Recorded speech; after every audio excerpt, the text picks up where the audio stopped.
À l'époque, sur les 2 milliards de personnes, il y en avait très peu qui vivaient en bénéficiant de voitures ou d'électricité dans leur foyer. Depuis, Tesla, Faraday, Maxwell ont fait aussi leurs preuves. En se déplaçant à 10 000 km/h, cela voudrait dire qu'ils devraient émettre une quantité d'énergie phénoménale pour atteindre cette vitesse, en dépit des lois de l'aérodynamique.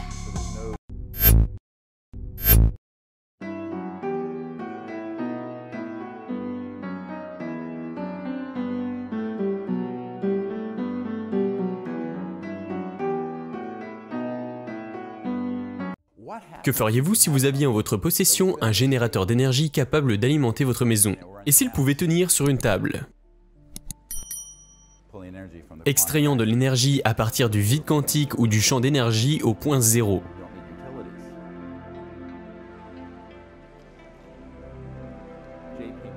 La culture populaire veut que JP Morgan ait dit à Nikola Tesla, en voyant sa voiture capable de s'auto-recharger,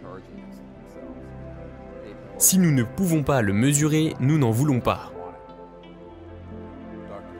Le docteur Puthoff, qui travaille sur l'énergie provenant du point zéro et ayant travaillé sur de nombreuses agences reconnues, m'a dit personnellement qu'il ne veut pas dévoiler au grand public ces technologies car sa famille est menacée de mort. En 1927, il y avait déjà 2 milliards de personnes dans le monde. À l'époque, sur les 2 milliards de personnes, il y en avait très peu qui vivaient en bénéficiant de voitures ou d'électricité dans leur foyer. Maintenant, nous sommes 7 milliards de personnes et plusieurs milliards d'entre nous vivent au quotidien avec ces technologies. Nos économies et nos bureaucraties sont fondées sur nos capacités technologiques et donc sur notre niveau d'accès à l'énergie. Au niveau fédéral, les acteurs dirigeant aujourd'hui nos sources d'approvisionnement d'énergie sont très puissants. Alors, d'un point de vue rationnel, il est tentant de penser de maîtriser la nouvelle nous permettrait de sortir du nucléaire, du pétrole et du gaz. Mais pour la sécurité nationale, qui a pour rôle de maintenir une certaine stabilité macroéconomique, ce serait un désastre. 99,9% des habitants de la planète en bénéficieraient. Mais ceux qui sont aujourd'hui au sommet du système pétrolier et nucléaire et qui ont bâti leur empire sur des sources d'énergie alimentant l'ensemble de nos machines veulent l'empêcher parce qu'elle n'est pas mesurable et donc profitable. Tout ce que nous utilisons se base sur une énergie linéaire mesurée, même l'énergie provenant des éoliennes et des panneaux solaires.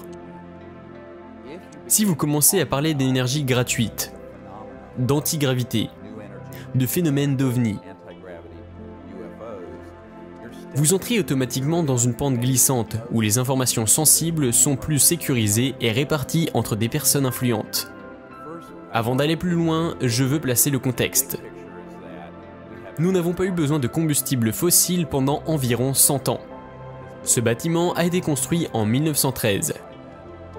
Depuis, Tesla, Faraday, Maxwell ont fait aussi leurs preuves.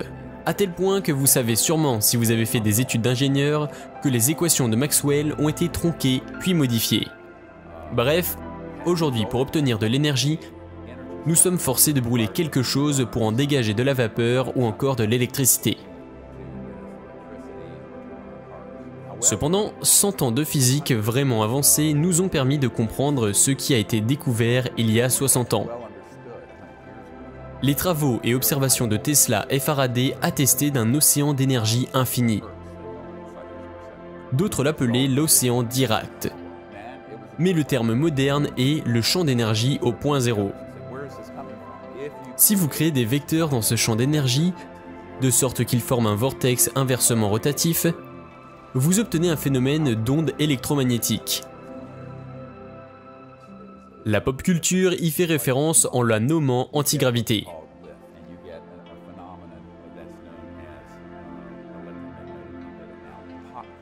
Ce qui n'est pas correct techniquement.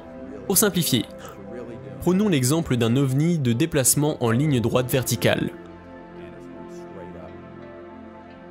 En se déplaçant à 10 000 km/h, cela voudrait dire qu'il devrait émettre une quantité d'énergie phénoménale pour atteindre cette vitesse, en dépit des lois de l'aérodynamique. Mais en réalité, l'OVNI crée sa propre bulle dans l'espace-temps, lui permettant d'augmenter sa vélocité en s'affranchissant des lois aérodynamiques. En dépassant ensuite un palier supplémentaire, il serait possible pour l'OVNI de s'affranchir de son poids, de ne plus rien peser, pour entrer dans une physique qu'on appelle transdimensionnelle. C'est lorsque quelque chose passe d'une dimension à une autre, ou au travers d'une dimension. Par définition, tous les véhicules interstellaires sont transdimensionnels. C'est l'information clé que les gens doivent comprendre, et ont commencé à être étudiés maintenant. En d'autres termes, les vaisseaux stellaires comme on les imagine ne se déplacent pas à la vitesse de la lumière, mais manipulent les règles dimensionnelles. Revenons à l'époque de Tesla. Il observait généralement des systèmes d'alimentation courant continu par opposition à alternatif, courant que nous utilisons dans nos maisons et qui a été inventé par Nikola Tesla. Et le principe observé à l'origine de cette nouvelle énergie est qu'il y avait des scénarios dans lesquels, en délivrant une quantité d'énergie à certains systèmes, une quantité plus importante en revenait. Ces observations n'ont pas été acceptées par la communauté scientifique, jusqu'à ce que le docteur Casimir, un physicien qui a créé l'effet Casimir, prouve l'existence de champs d'énergie zéro. La preuve avancée est l'existence d'énergie restante même dans le cas où les atomes et toutes les activités de l'univers soient stoppées car au niveau du zéro absolu. Cette énergie s'avère être intégrée partout dans l'espace. Par exemple, dans cette pièce, chaque centimètre cube de la salle a assez de puissance pour faire fonctionner au moins les États-Unis pendant un jour.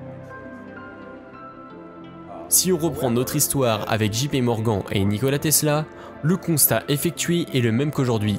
Rien n'a vraiment changé en termes d'existence macroéconomique et géopolitique, et c'est le gros problème. Y a-t-il un défi technique? Oui, et nous allons voir comment nous pouvons faire des efforts ensemble pour trouver une version moderne de ce que Tesla avait. Mais la question de la politique macroéconomique et géopolitique est le gros problème.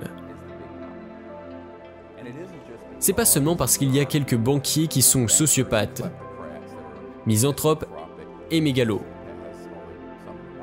C'est parce qu'il y en a beaucoup qui sont partie prenante et qui ne veulent pas avoir à faire face au changement. Même si c'est un paradigme inhumain que de garder ces sciences. Je parlais à un industriel indien et il me disait que ce serait des milliards de dollars pour électrifier correctement le sous-continent afin que les gens aient l'énergie qu'ils ont besoin. En utilisant les systèmes conventionnels d'aujourd'hui, solaire ou charbon, nous sommes confrontés à une situation compliquée. Pour constamment augmenter l'énergie délivrée à leurs citoyens, la Chine et l'Inde doivent parfois retarder, voire annuler la mise en place d'épurateurs. Regardez les taux de pollution de ces pays. Ou même la qualité de l'air de Pékin ou Shanghai. Et c'est sans parler des déjections. Par exemple, les niveaux alcalins. Dans les océans qui finissent par polluer les écosystèmes et font mourir chaque jour des espèces marines.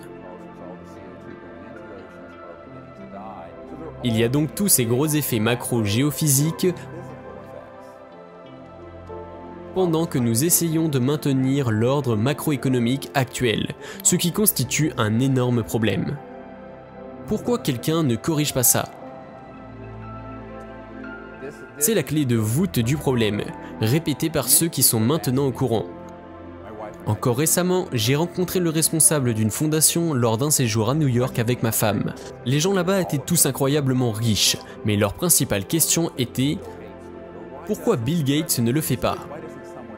Pourquoi le président n'a-t-il pas corrigé le problème? C'est tout le temps quelqu'un d'autre, même quand vous rencontrez des milliardaires en question ou les chefs d'État. L'un des milliardaires que j'ai rencontré m'a dit une fois « Nous voulons tous être le premier à être deuxième ». Grande expression qu'on entend beaucoup dans le milieu du business. Et pour cause, c'est une science très controversée. Personne ne veut être le premier à s'exposer au risque. Le problème est donc essentiellement lié au leadership. Ce que j'ai essayé de faire, c'est de partager avec le public les informations et créer un élan de masse pour faire bouger les choses. Nous ne sommes pas seuls dans l'univers. Et le secret derrière le système de propulsion des ovnis et des systèmes énergiques nous donnerait une planète entièrement nouvelle, belle. Mais il y a des parties prenantes qui sont très puissantes qui n'en sont pas satisfaites.